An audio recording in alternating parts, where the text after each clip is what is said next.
苏控3大地震冲击到花莲的观光，现热大房率是6甲村2成5。县内2大旅馆工会甲产业界就合作要来自救，宣布饭店甲旅馆暂时袂起价，而且除了有原本中央的1000块旅宿补助以外，还佫有140外间的旅馆饭店，即马拢有拍折，希望会当来刺激商机。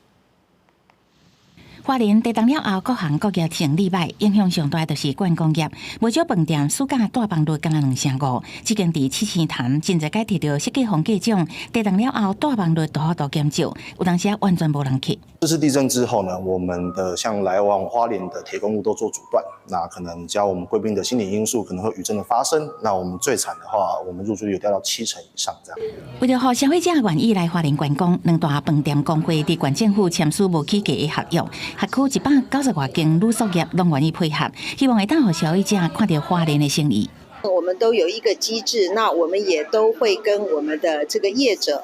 来宣导。第一个，其实在整个物价上面，或者是整个订房价的部分，其实在整个观光季，我们都希望业者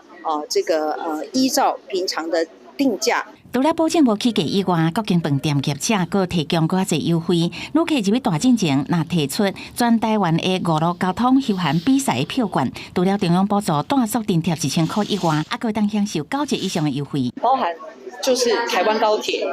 全台的游乐区以及台北101，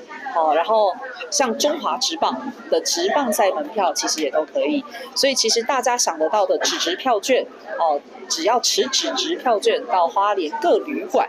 保证承诺现场价9折以上的折扣优惠。另外，根据观光署的统计，今年10月国际观光客比3月减少20万人。另外，花莲港今年本来预定有26架国际邮轮停靠，不过地震了后已经取消14架。观光署表示，已经制作安心旅游宣导影片，向全球的旅客宣传花莲真安全。记者综合报道。